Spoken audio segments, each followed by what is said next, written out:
잠언 1장 20절에서 33절까지 말씀입니다. 제가 내용을 한번 읽어보겠습니다.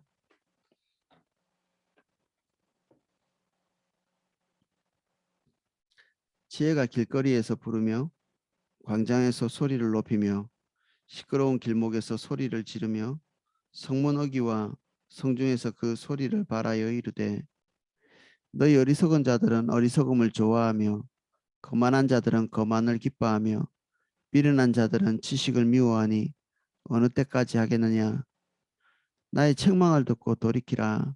보라, 내가 나의 영을 너희에게 부어주며 내 말을 너희에게 보이리라.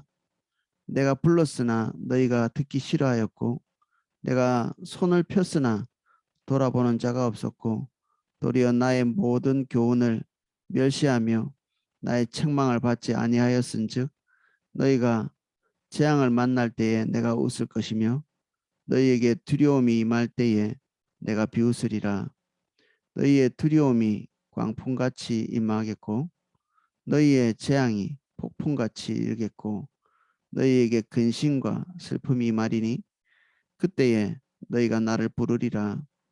그래도 내가 대답하지 아니하겠고 부지런히 나를 찾으라. 그래도 나를 만나지 못하리니 대저 너희가 지식을 미워하며 여호와 경외하기를 즐거워하지 아니하며 나의 교훈을 받지 아니하고 나의 모든 책망을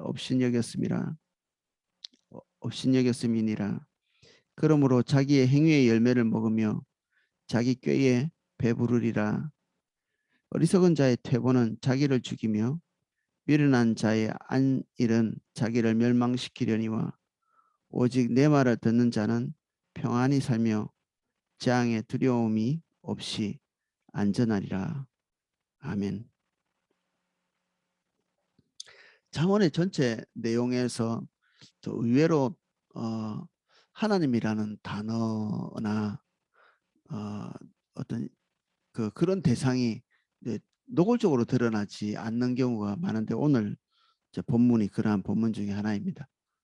하나님 이런 것이 드러나지 않는데 실제로는 그 내용을 읽고 나면 뭐 의심의 여지 없이 하나님께서 우리에게 말씀하신다.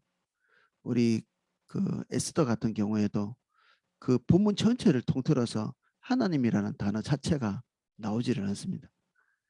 그럼에도 불구하고 그 전체의 그 이스라엘 백성들에게 그 포로로 끌려간 그 힘없는 그 민족에게 하나님께서 행하신 것들을 이렇게 보면서 그 어느 본문보다도 하나님께서 가까이 계시는 것 그리고 그들 백성을 지키시는 것 이런 것들을 아주 이렇게 적나라하게 이렇게 볼 수 있는 그래서 그 이면에 있는 것들이 더 큰 소리로 하나님이 여기 계시다 이렇게 말하는 것 같죠. 이렇게 선언하는 것 같고 잠언 전체를 통틀어서 이 지혜 그리고 지혜로운 여인 이렇게 비유되고 있는 것 같이 그리고 이게 신 여기서 여호와의 신으로 이렇게 이해되고 있는 이게 성령이신데 전체가 조금 이렇게 여성적인 경향성을 띠고 있습니다. 그래서 하나님의 모습은 정말 어미하시고 높으시고 강하시고 전능하시고 이런 그 우리의 이미지 속에 남성적인 모습이 있는가 하면 때때로는 아버지의 모습이 있는가 하면 또 다른 모습에는 하나님께서 자기 자신을 소개하고 말씀하시고 드러내실 때 굉장히 여성적인 섬세하시고 그리고 용서하시고 품으시고 그리고 자신을 표현할 때도 내가 너희를 낳았다. 내가 너희를 돌본다. 눈동자같이 이런 이야기들을 하시면서 하나님의 모습은 그 남성이나 여성이 아니시고 우리가 반대로 이렇게 유추해 보면 인간의 그 인격성 안에 하나님의 성품을 부으실 때 남성에게도 하나님의 것을 여성에게도 하나님의 것을 이렇게 부으신 거죠. 한 남성이나 여성 어떤 한 종류의 사람에게 하나님의 모든 성품을 계시하기 어려우셨던 거죠. 그래서 이 남성과 여성에게 있는 그 고유한 특성들, 이게 하나님 자신의 성품들을 부어주셨다고 볼 수 있습니다. 원래 인간 안에 다 이런 것들이 있었겠죠. 또 다른 면에서 남자도 주님의 인도를 따라서 이렇게 다듬어지고, 그리고 정결케 되고, 이렇게 하면 여성적인 인격이 남성 속에서도 드러나는 것 같아요. 섬세하고 인내하고, 그리고 관용하고, 그리고 수용하고, 돌보고. 남자들이 이게 돌보는 걸 잘 못하잖아요. 근데 여성 안에도 주님의 인도를 따라가다 보면 하나님의 성품, 어, 관대하고 관용하고, 그리고 결단하고, 그리고 때로는 어, 노출을 두려워하지 않고, 그리고 자기 안위를 걱정하지 않고, 하나님의 큰 의를 위해서 자신의 삶을 드리고, 이런 뭐 남성 여성의 특성을 뚜렷하게 나눌 수는 없지만, 이게 하나님의 완전을 이렇게 따라가게 되는 경향성이 있는 것 같아요.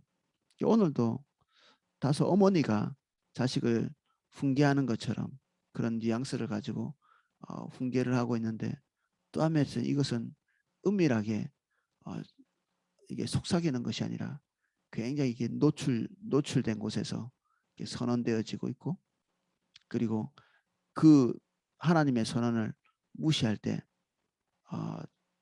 가혹한 삶을 살도록 하나님께서 조장하시는 것은 아닌데, 그 길을 갈 때에 하나님께서 방치하시는, 하나님의 가장 큰 재앙이라고 할까, 저도 굉장히 이렇게 두려워하는 부분들이 하나님의 침묵 또는 방치, 이런 것들이 정말 무서운 거죠. 재앙은 사실은 두려운 것이라기보다는 하나님의 큰 음성이죠. 재앙. 우리에게 어려움이 닥치고 아프고 손해보고 부끄러움 당하고 이런 것들이 닥칠 때 우리는 하나님을 두려워할 필요가 없습니다. 주님께서 뭘 말씀하시나 하고 돌이키면 됩니다. 근데 정말 두려워해야 될 것은 우리 뜻대로 가고 있는데 아무런 하나님께서 제동을 걸지 않는 그런 때가 있습니다. 우리가 마음의 결정을 하고 우리 뜻대로 가기로 반복해서 결심할 때, 우리 오늘부터 하나님 뜻대로 안 갈 겁니다 라고 선언하지 않을지 모르겠지만, 우리 마음속에 이미 하나님께서 우리를 인도하시는 방향이 어디인지 알매도 불구하고 우리 마음속에는 너 그 길로 가지 않을 거야, 내가 가장 원하는 결과를 초래할 수 있는, 만들어낼 수 있는 이런 방향으로 갈 거야 라고 결정하는 그 사람들에게는 하나님의 음성이 그쳐지게 됩니다. 들리지 않습니다. 말씀하시지도 않고 침묵하시죠. 이게 하나님의 침묵의 두려움 것입니다. 이게 20절부터 한 절씩 보겠습니다.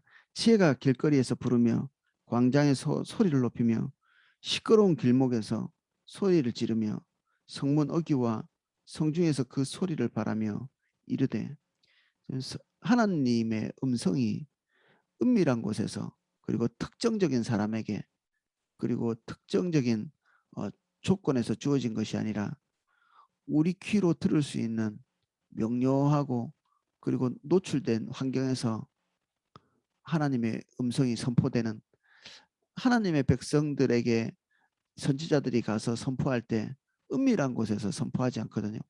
모든 사람들이 다 볼 수 있는 곳에서,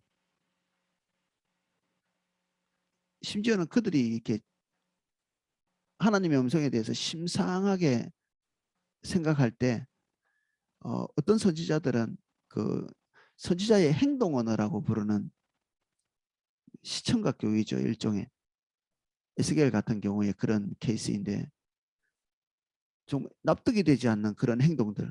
아내가 죽었는데 슬퍼하지 않고,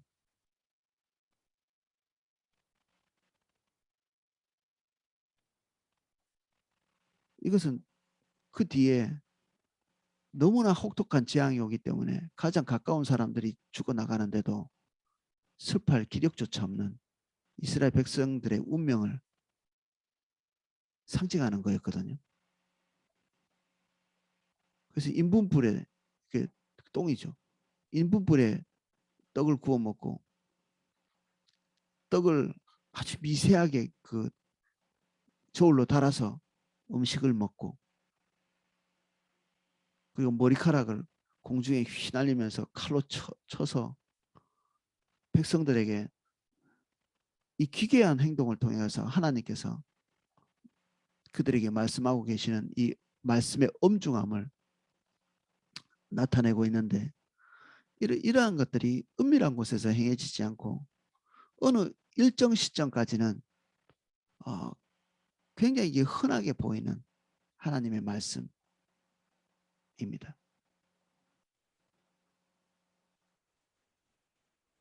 그래서 하나님의 말씀은 우리에게 숨겨져 있지 않고 지금 현재 계속 울리죠.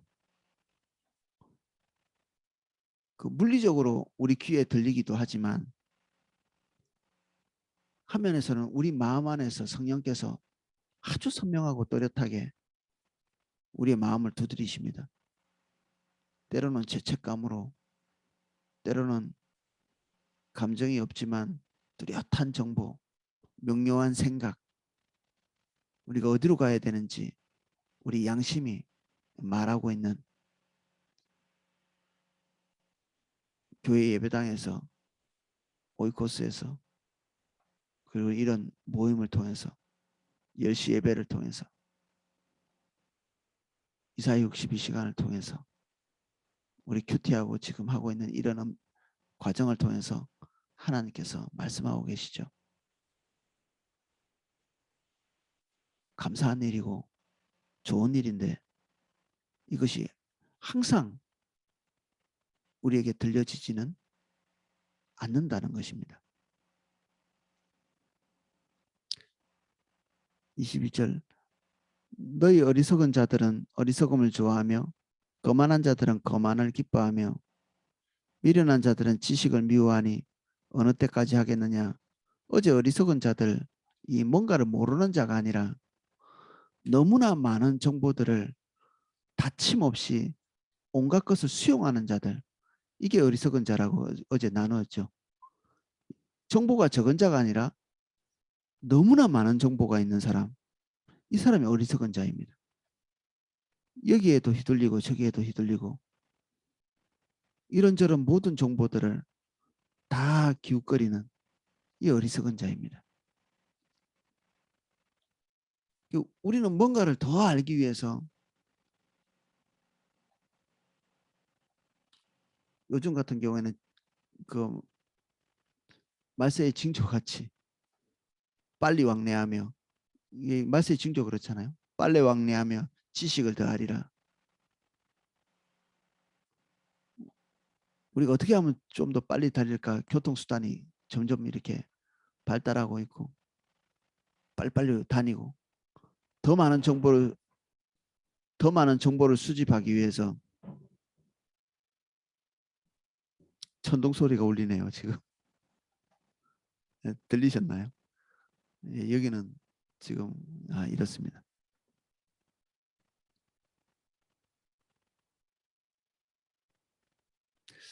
근데 이 그 정보에는 매력이 있고 또 맛이 있고, 그래서 그것을 받아들일 때 우리가 안정감을 느끼고 많은 정보를 이렇게 받아들이고 수집하는 것 때문에 우리의 마음이 편안할지 모르겠죠.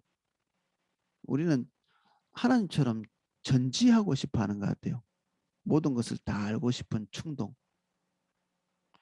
하나님의 말씀에 이해되지 않아도 순종하고 걷기보다는 우리가 모든 것을 다 알고 거기에는 참 외람되게도 하나님의 말씀까지도 포함됩니다. 주님이 말씀하신 것들을 우리가 가지고 있는 여러 정보들의 하나로 그 고려 대상으로 이렇게 보는 거죠. 그리고 또 나머지 정보들이 뭐라고 말하는지를 듣고 그 안에서 우리가 선택하려고 하는 시도.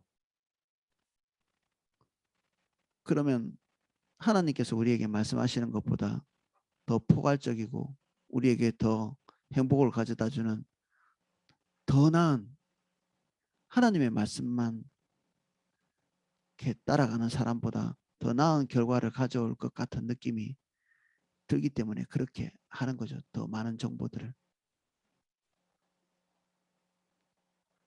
이게 하나님께 겸손하지 않은 것입니다. 그 지식을 미워한다. 미워한다는 말은 우선적인 선택을 하지 않는다는 얘기죠. 성경은 묘하게도 미워한다는 말을 차선의 것으로 선택하고 여기는 이런 것들을 미워한다고 표현을 많이 합니다. 그래서 예수님도 어, 내 부모나 처자나 그러니까 자식이나 이런 것들을 미워하지 않으면 나를 따라올 수 없다. 이 얘기는 우리가 인식하고 있는 것처럼 그렇게 미워하는 것이 아니라 우선순위에서 제외시키는 가장 중요한 우선순위가 있기 때문에 차선으로 미는. 근데 여기에 지식을 미워한다는 게 하나님께서 우리에게 말씀하시는 것들을 차선으로 밀어넣는 이게 미워하는 것이죠. 어느 때까지 하겠느냐. 이런 행동들을 계속해서 쭉 하고 있는 자들에게 지금 경고하시는 것입니다. 나의 책망을 듣고 돌이켜 보라. 내가 나의 영을 너에게 부어주며 내 말을 너에게 보이리라. 하나님의 영을 우리에게 부어준다는 것은 하나님의 뜻을 분명하게 알 수 있도록 하는 거죠. 하나님의 영이 하시는 일은 가장 중요한 것이 하나님의 뜻을 인식하는 것입니다. 그 뭐 이상한 일들이 많이 일어나고 이런 게 하나님의 영이 오셔서 하는 주된 목적이 아닙니다. 뭐 실신을 한다든지 뭐 기괴한 능력이 나타난다든지 한때는 그런 뭐 것이 유행처럼 번지기도 했었습니다. 근데 하나님의 영이 오시는 것은 아버지의 뜻을 우리에게 알리시는 우리에게 있어서는 예수 그리스도의 의도를 밝히시는 것이 하나님의 영이 하시는 주된 사역입니다. 이것에 대한 우리의 감정이 기쁘고 감사해야 올바른 것인데 24절은 그렇지 않습니다. 내가 불렀으나 너희가 듣기 싫어하였고 내가 손을 폈으나 돌아보는 자가 없었고 도리어 나의 모든 교훈을 멸시하며 나의 책망을 받지 아니하였은즉. 멸시 이런 단어는 굉장히 격렬한 단어죠. 우리가 하나님을 멸시한다, 무시한다, 성령을 멸시하고 무시한다 이런 것들이 노골적으로 표현되는 사람들은 잘 없습니다. 기독교인들도. 근데 이게 뭘 말하느냐 하면 아까처럼 최우선적인 고려 대상이 아닌 경우에 차선일 경우에 이런 단어를 쓰시는 겁니다. 하나님의 말씀은 고려 대상이 아니죠. 차선이 아닙니다. 여러 가지 중에 하나 선택할 수 있는 것이 아닌 거죠. 하나님께서 그러한 행동을 할 때 멸시라는 이 표현을 쓰십니다. 다른 여러 가지 정보의 그 동급의 가치를 가지고 있는 것으로 우리가 여길 때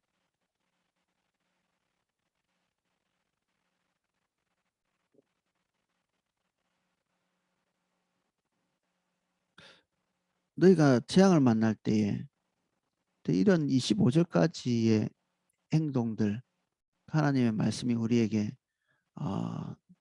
아주 보편적인 말씀처럼 흔하게 선포될 때 우리가 그것들을 최우선적인 것으로 선택하지 않으면 26절부터는 대단히 두려운 선언이 임합니다. 너희가 재앙을 만날 때 내가 웃을 것이며 너희에게 두려움이 임할 때 내가 비웃으리라. 이 소름 끼치는 거죠. 우리가 재앙을 당하고 있고 두려움이라는 것이 아무 때나 오나요? 여러분들은 언제 두려움을 느끼시나요? 우리가 가지고 있는 자원을 총동원해도 도무지 벗어날 길이 없을 때 우리가 조절할 수 없는 어떤 막다른 궁지에 있을 때 두려움을 느끼지요. 그럴 때 우리는 뭐 자연스럽게 하나님의 이름을 부릅니다. 그때 하나님께서 우리에게 늘 보이시는 그분의 성품처럼 자애롭고 그리고 따뜻하고 그리고 신실하신 그런 성품으로 우리에게 오시는 것이 아니라 우리가 당하고 있는 그 모든 것들에 대해서 비웃고 비웃으시는 이 비웃고 웃으시는 이 웃음과 비웃음은 정말 소름 끼치는 것이죠. 하나님은 우리하고 우리가 무시할 수 있는 대상이 아니기 때문에 하나님의 이런 행동은 우리에게는 다른 어, 대책을 찾을 수 있는 것이 없기 때문에 우리는 어떻게 보면 이게 막다른 길입니다. 이것이.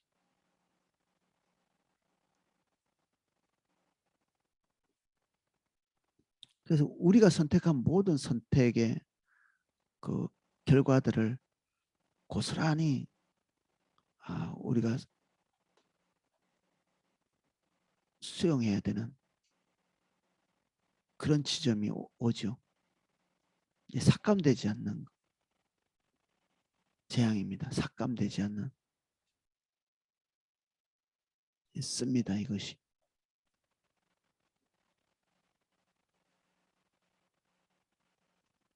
그때 너희가 나를 부르리라. 그래도 내가 대답하지 아니하겠고 부지런히 나를 찾으리라. 그래도 나를 만나지 못하리니 하나님께서 우리에게 말씀하시는 그때가 항상 있지 않다. 항상 우리에게 말씀하고 계시지 않다. 하나님은 오래 참으시는 분이신데 영원히 참지는 않습니다. 오래 참는다는 것이 끊임없이 계속해서 참는다는 얘기가 아니죠.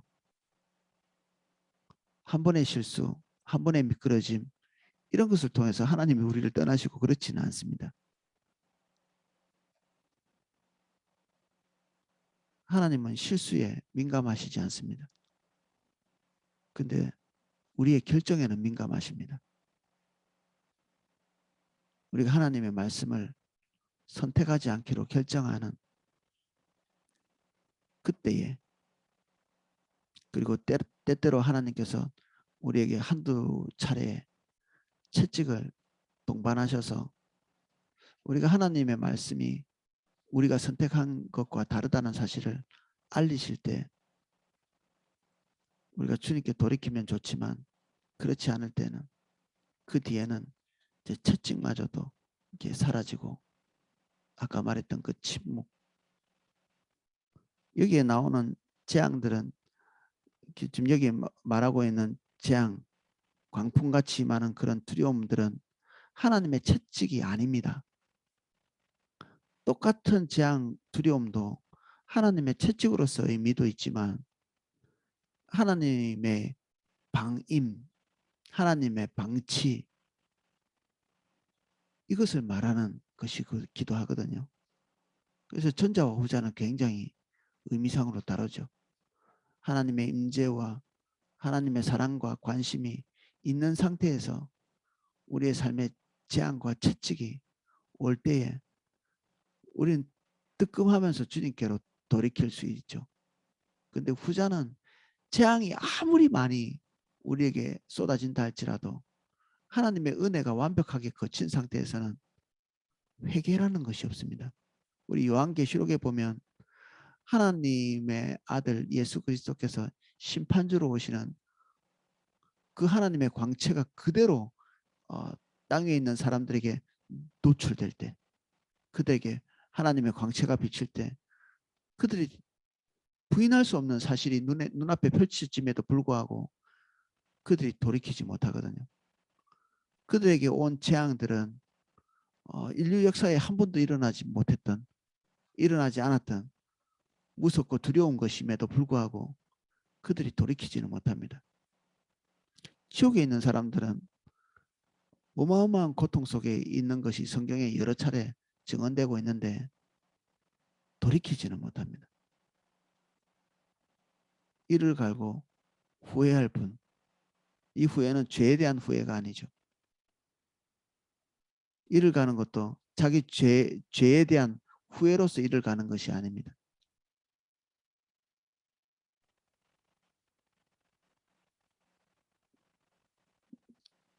은혜의 때에 회개하고 돌이킬 수도 있습니다.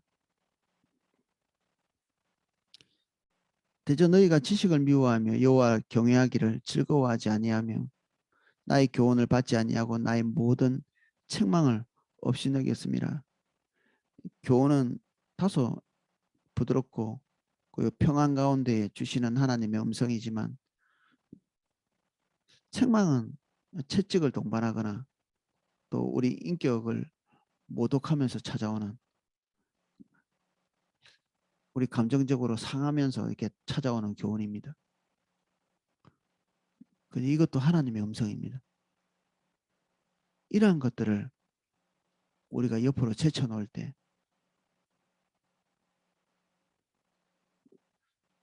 우리는 좋지 않은 그 결말을 맞이할 수밖에 없습니다. 그러므로 자기 행위의 열매를 먹으며 자기 꾀에 배부르리라. 우리가 선택한 것이 우리가 상상하는 결과를 불러올 것이다. 그래서 우리가 그 선택을 하는 거죠. 하나님의 그 기대보다는 우리의 기대가 앞서서 우리의 방법을 선택하는 것인데 결국 그 선택한 것이 부끄러움과 수치를, 그리고 그들에게 주어졌던 모든 충만한 것들이 다 완벽하게 박탈된 아담과 하와 같이 결국 찾아오는 것들은 수치와 부끄러움, 인격적 박탈, 존귀함의 박탈, 그리고 육신적인 필요의 박탈, 이런 것들로 찾아오게 돼 있죠. 옷을 벗어서 부끄럽다, 벗은 것이 부끄럽다, 이렇게 얘기했는데 그전에는 수치도 모르는 바보 천치였나? 아닙니다. 그 하나님의 놀라운 영광이 옷과 같이 그들에게 입혀져 있었던 거죠. 하나님의 영광으로 옷 입은. 그래서 모든 피조물들이 인간을 볼 때 하나님의 신적인 숙연함을 느끼는, 도무지 인간이 말하는 것들을 부인하고 부정할 수 없는, 그 앞에 한번 이게 대항해보고 또는 거역해야 되겠다, 이런 생각조차 하지 못하는 피조물들이 그 영광이 떠나고 나니까 벌거벗은 수치, 영광을 박탈당한 것입니다. 옷 벗김을 당한 것처럼 하나님의 영광이 벗김을 당한 것이죠.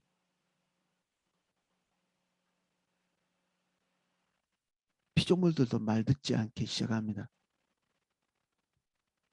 모든 피조물들은 하나님께 굴복하지 사람에게 굴복하는, 지금도 뭐 사람을 굴복하지 않습니다. 이게 노아의 홍수 이후로 짐승들이 사람을 두려워했다 이렇게 표현되어 있습니다.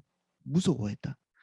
이건 인간이 가지고 있는 힘, 파워 때문에 무서워하는 것이지, 이것은 그 어떤 하나님께서 우리에게 베풀고 계시는 그 거룩함, 그 여러 차례 얘기하고 있던 하나님과 우리 사이의 격차, 그 광채, 아름다움에 굴복하는 이런 것이 아니죠. 그런 종류의 것이.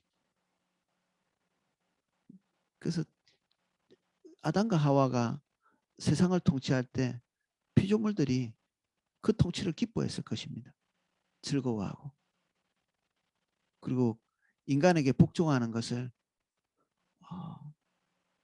즐겨하는, 흔쾌히 인간이 요구하는 모든 것들에 반응을 하는,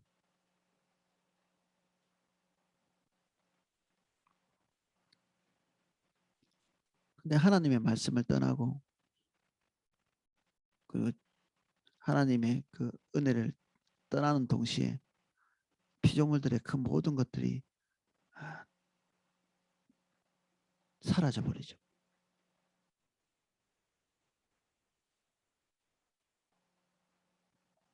어리석은 자, 사람들은 많은 정보를 수집하고 쌓고 하나님의 말씀 위에 또 다른 정보들을 고려하면서 그들은 진보하고 있다고 생각합니다. 진보.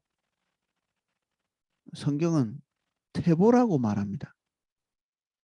너희들이 진보하고 있다고. 진보하기 위해서 더 많은 정보를 수집할지 모르겠는데 너희들이 퇴보하고 있다. 가장 좋은 것을 버리고 있는. 가장 좋은 것을 버리면 차선책 내지는 더 낮은 단계의 방법밖에는 남아있는 것이 없잖아요. 퇴보죠. 퇴보입니다.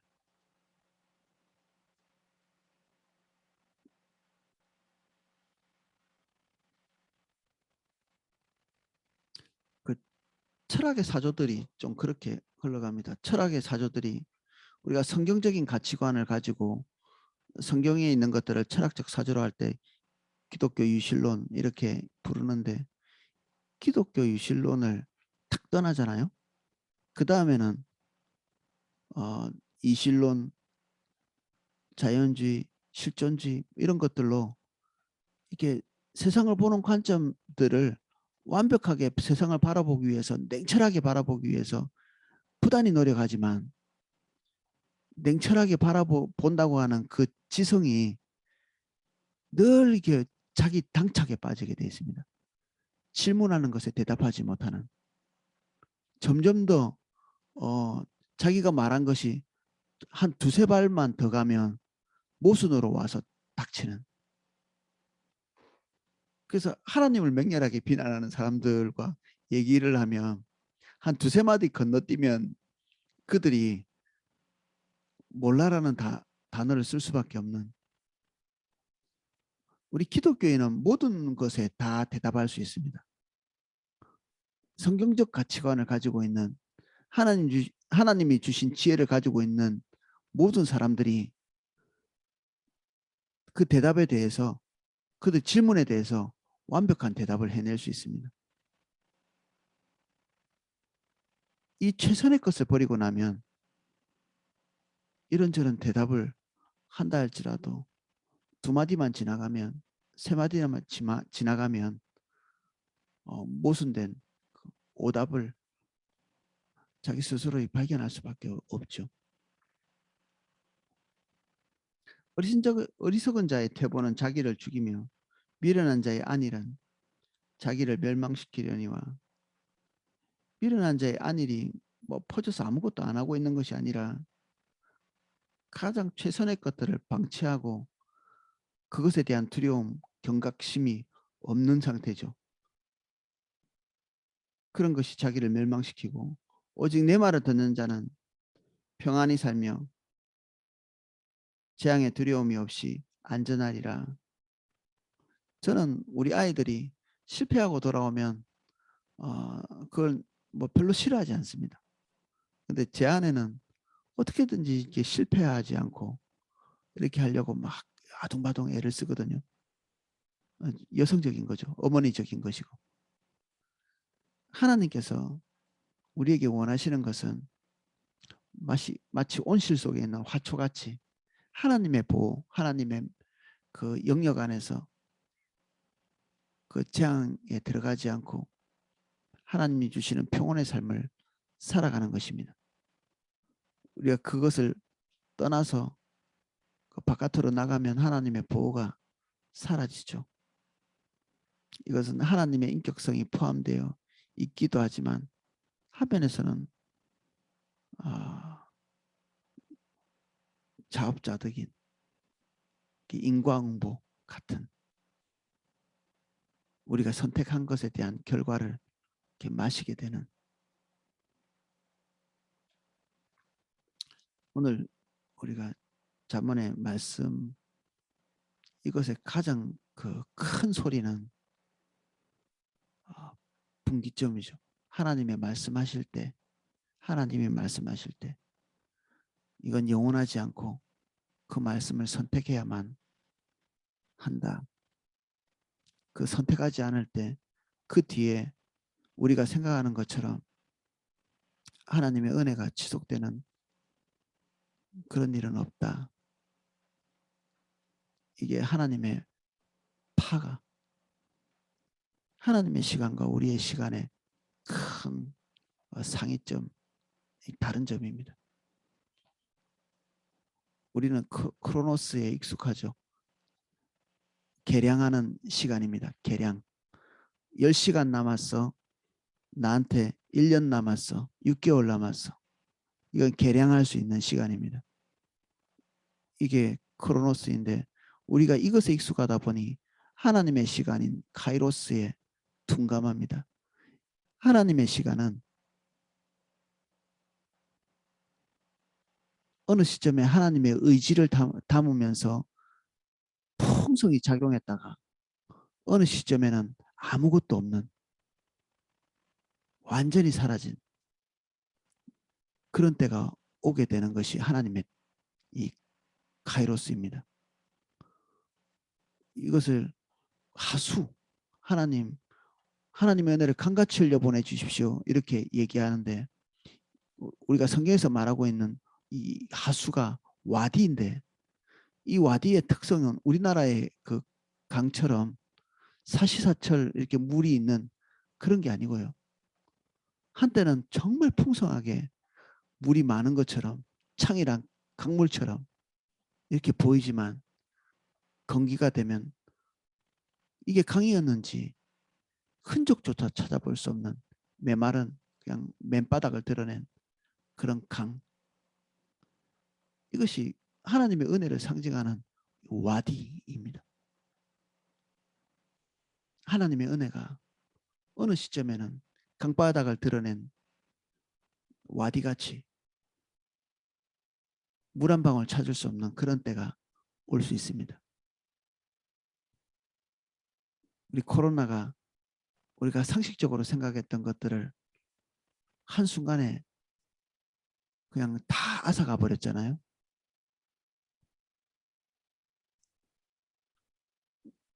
우리가 보고 배울 수 있는 거죠. 기도하겠습니다.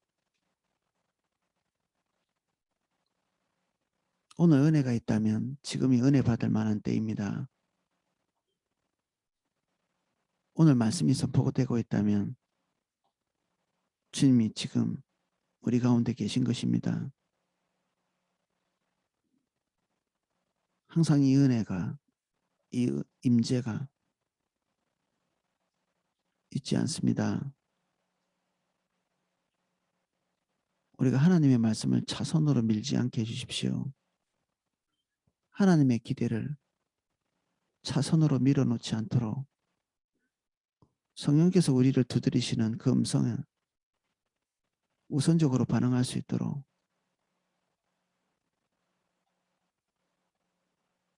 주님 부으시는 모든 은혜에 가장 합당한 반응을 할 수 있게 축복해 주십시오.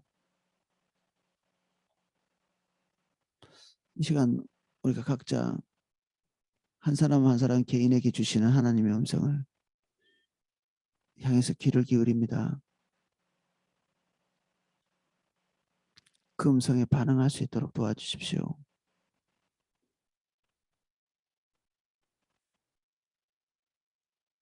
예수님 이름으로 기도합니다. 아멘. 제가 음악을 방송해 드리겠습니다. 큐티 작성하고